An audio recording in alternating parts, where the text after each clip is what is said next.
Y'all, welcome back. How you guys doing? Happy Wednesday.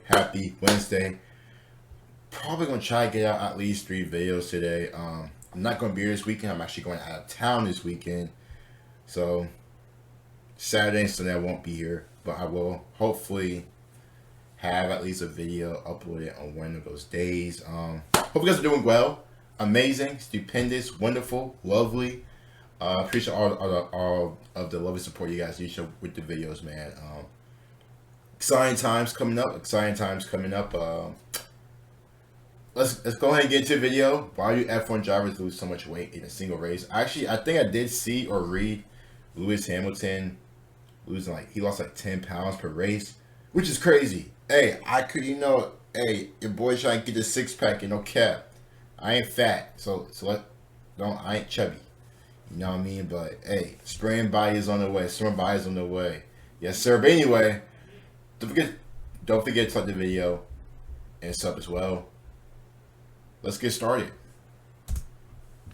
Up to 10 pounds or 4.5 kilograms. That's how much weight a Formula One driver. God damn. That man sweaty as shit. I thought, damn, if that's damn Ricardio, it seemed like he was swimming. My man was in the pool. Of a single race. According to Lewis Hamilton in an interview with Graham Bessinger in 2016 on how he reliably loses 10 pounds every time he races in Malaysia, he likened it to just like working out in a sauna for an hour and a half. So why do F1 drivers lose so much weight in a single race? For starters, it's water weight. Yes, F1 drivers literally sweat about 4.5 kilos worth of water during the race due to the extreme heat in cockpits and the intense conditions they're put through. Of course, ambient temperatures and humidity levels vary according to where in the world they're racing. We're looking at you, Malaysia and Singapore, but regardless, even in Chile, Europe. So now we know Malaysia and Singapore, hey, them boys coming out there soaked. Super soaker. Them boys coming out there soaked.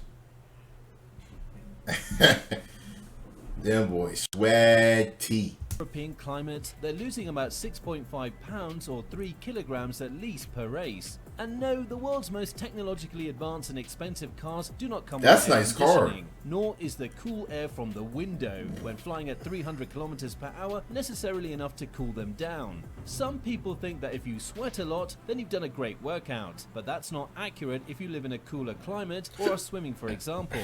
Sweating is more indicative of the intensity of the workout due to the body needing to cool itself down, which is exactly what happens to an F1 driver in a race. So, is it just heat and sweat then? Or is there more to it? You may notice that right after the race, all the drivers are brought into a room to be weighed while they're still wearing their full protective gear. I know that. Their helmet. This is done to adhere to the minimum weight regulations as determined by Formula One's governing body, the FIA. Remember, teams want their cars to be as light as possible because it makes a massive difference in terms of speed. An extra kilo of love handles on the driver can cost them up to 2 seconds in the race distance. According to Article 4 of the FIA's 2021 Formula One technical regulations, this year the car along with the driver must weigh at least 752 kilograms. This is an increase of more than 6 kilograms from last year. What many of you might not know, however, is that 80 kilograms of this must come from the drivers themselves. Now, if your mind immediately shot to Yuki Tsunoda weighing in at a tender 54 kilos, then rest assured that drivers who weigh less can compensate for the difference with the ballast in their seat. Drivers losing that much weight during the race could prove to be potentially problematic because it might cause them to be disqualified or get a penalty if they fall under the minimum weight limit. That's the first time I think I've ever heard that. Obviously, you guys know we use pounds here and stuff like that. So all this, kilogram stuff, I couldn't really tell you what that is in pounds. But so if you're not at the weight limit, you can't race. And you may get disqualified. That sucks. That's tough. You know what I mean? Like for example, Yuki Tsunoda. I mean, dude's like 4'10", dude's like 4'5", short as shit. You know what I mean? And what? They gotta give him some booster seat. What is he? Some freaking toddler? Come on now. But in all seriousness, no, I actually didn't know that. you have to have a certain weight limit adding the car as well, just to race. And then they get checked after that. I don't cap. After a race, I'm ready to take that suit off. I'm ready to take that suit off. You know what I mean? Just have like 60, 70 laps, just race, sweaty, hot, tired, thirsty, in the shower. I ain't trying to, get my weight checked. That's just me though. That's just me. This is why sometimes teams will instruct drivers to pick up some more rubber during the runoff lap. Pay close attention next time whether or not drivers intentionally drive over the dirtiest parts of the track so that their hot tires pick up scraps of dirt and rubber, otherwise affectionately referred to as marbles. I know that. Increase the total weight of the car just to make sure that they're safe when time comes for the final weigh-in at Park Ferme. Okay, so minimum weight regulations aside, is losing that much weight in sweat normal or even safe? Water constitutes about 70% of the body weight in a normal adult, and sweating is the primary means for our body to regulate temperature. The temperature of the race car cockpits in Asia can reach 60 degrees Celsius, which is only slightly cooler than your average sauna. That's hot as Drivers shit. bundled up in the fireproof suits while racing for almost 2 hours probably spend just about as much energy trying not to pass out, because losing more than 10% of body weight from water loss is clinically diagnosed as severe dehydration. It is life-threatening and would fire up an entire emergency room. No pun intended. This is why you'll often see drivers wearing cooling vests, pouches filled with ice packs, and cooling collars to help lower the temperature of their torsos ahead of sessions or two. I like It does that. not do much besides offer some Yeah, I was getting ready to say they don't have no some special perks they can bring with them. No ice trays, ice box, something like that. I'm like, my God, I ain't trying to freaking die in the car.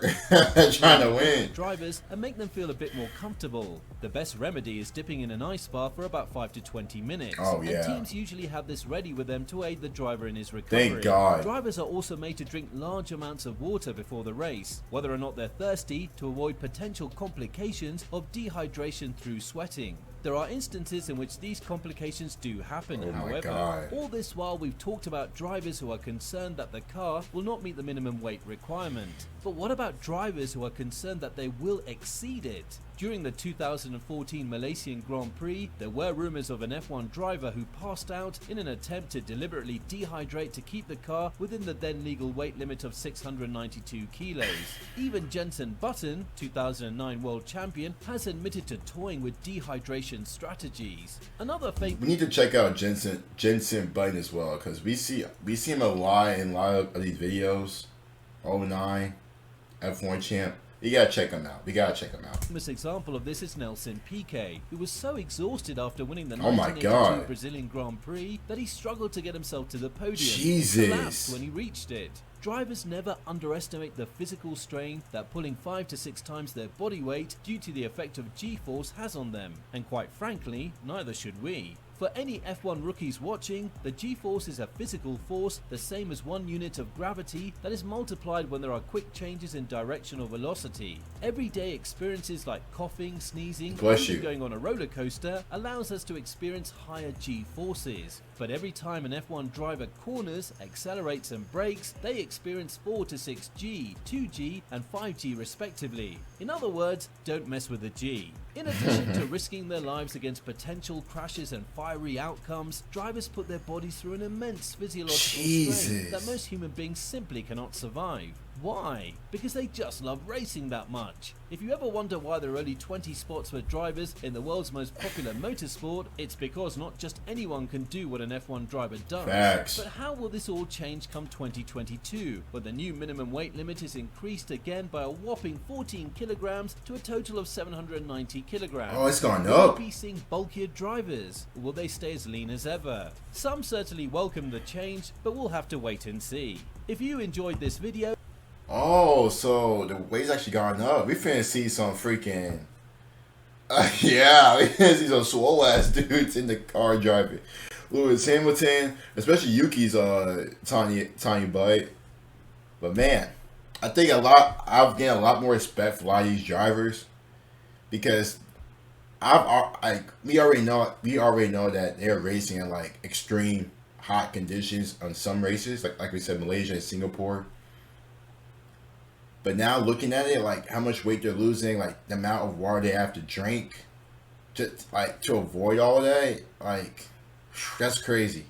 That's crazy. Thank God I ain't no F1 driver. If y'all could do that, hey, let me know. But anyway, hope you guys enjoyed the video. Don't forget to like the video and sub as well. See you guys later.